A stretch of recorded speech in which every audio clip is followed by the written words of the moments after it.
So it's Raymond and Seppi to tip it off, and the NE10 championship game is underway. Terrific against Franklin Pierce. Thompson for three, rattles it home to beat the shot clock. High arc, and she was moving a little bit sideways to her right, but the shot was true.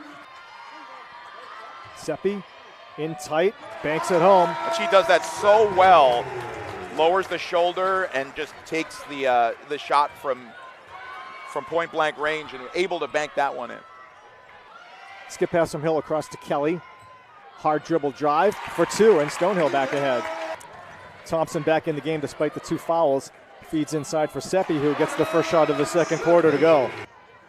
Vermonte tries her hand at a three and buries it. So that's the first long ball for Stonehill. Gonzalez probes against Kelly, and she'll get a chance for a three-point play. Sweet move by Janessa Gonzalez for the N1. Raymond handoff to Thornton.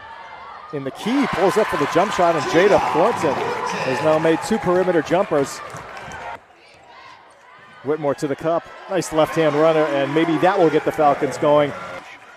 Gonzalez on the hard drive. Her banker goes. And how about Janessa Gonzalez?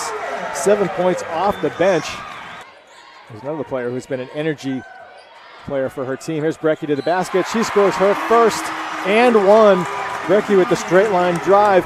Finishes with her off hands, and she'll have a chance for the N1. Well, Brecky has not found the range from beyond the arc, so she decided to put it on the floor, and she gets rewarded with an N1 opportunity.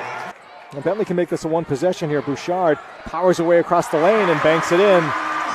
Gets Seppi to bite. Elbow jumper won't go. Santoro on the glass, misses the putback. Second try, score it. Offensive rebounding, helping Stonehill now. Just keeping the Falcons at arm's length. Bouchard tries the three, got it. And finally we see somebody else make a long ball. And Seppi isolated again against Glidden. Goes to the drop step with the right hand and banks it in. Yeah, her first point since the first half. Behind the basket at that end, encouraging their team. Brecky to the basket on Stapleton, flips it up and in, and we have a new game. Santoro in the lane. Oh, nice move to get away from Gonzalez, and squeezes it up and in. Used the pivot beautifully that time, found space and was able to shoot off the left foot. Shot just 10% in the fourth quarter. Cabantu weaves in the lane and gets to the hoop unimpeded. Second basket for Amanda Cabantu. Now it's Seppi working against Glidden. No. Second chance. Yes.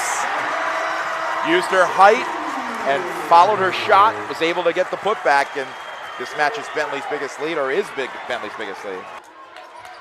Loose ball picked up by Seppi, and that is that.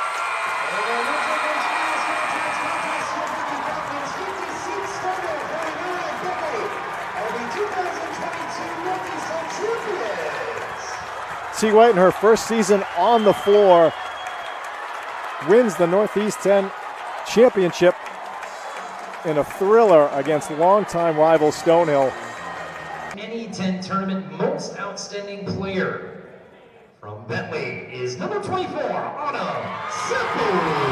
And again, unsurprisingly, the most outstanding player in this tournament is Autumn Seppi. It's Bouchard, Brecky, and Hartley Meyer out there to take home the trophy. Ladies and gentlemen, the 2020 Women's Basketball Champions, your Bentley University Falcons. We're with C. White. First of all, you're no stranger to NE10 championships at Bentley, having been a player here, a standout player, and an assistant coach. This is your first time competitively coaching a competitive team. Tell us your thoughts about being a champion in your first year as head coach. It's truly wild. It's truly wild. This is a real dream come true. I thank Coach Stevens every day for preparing me for this moment. But I really thank these girls. These women are unbelievable, and they carried all of us. They carried me here. So it's all about these women. In this game, you struggled offensively early. Second half, your defense, which has carried you through this tournament, was spectacular. In the fourth quarter, I don't know if you know this, you kept Stonehill to 1 of 14 shooting, and you ended the game on a 15-2 run. Your thoughts on that, D? Yeah, they're a fantastic defensive team. They're a robotic unit that knows what they're doing. They help like crazy. So I knew that we were going to struggle to score a little bit, but as long as we could make it difficult for them to not go off and have those large runs like last time, we'd be in good position to win the game. Last question, obviously with this game having so much meaning, not only for NE10 hardware, but more importantly, the loser might not have gotten an at-large bid to the NCAA tournament. What does this mean for you guys going forward now that you're going to be participating in March Madness? Yeah, the last, I would say, 3 or 4 games are they were do or die, and our players knew that. They were focused up, they were locked in, and I think that was that gritty, tough mentality that was the reason we could win those really hard-nosed games, knowing that, hey, this could be our last. Congratulations on a well-deserved victory. I appreciate it, thank you. Autumn, you struggled early, but you kept the team afloat, did the work for your club, shot not your normal great shooting percentage, but you and your teammates found a way to win. Tell us about what it meant to earn this championship on your home floor with so much at stake. You might not have made it had you lost. Definitely. I think we kind of came into the tournament with a fresh slate. We were like, let's go. We know what team we are. We had struggled a little bit towards the end of the season, but we were ready to go. And I think there was just a different mentality that we brought into this tournament. And I mean, I think honestly, like you said, I mean, not all of the days our shots are going to be falling, but we can look back and say, hey, we played great defense. We were talking, we had energy.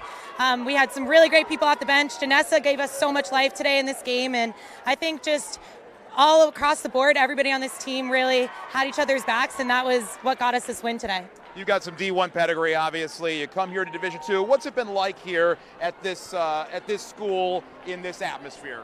It's been fantastic. I mean, the team is quite literally my family. I've only been here a couple months, but it feels like I've been here a really long time. And to get this moment all together and playing a 5th year, I didn't know I was going to be doing it, but I'm just so happy I came here. And there's just so much with the Bentley atmosphere and the tradition at Bentley that really kind of lives on. So that's something that we've all kind of embraced this year, and it's been awesome to be a part of it. Lastly, your thoughts on heading into the NCAA tournament with a ball of steam ahead of you? Let's go. I think we're ready.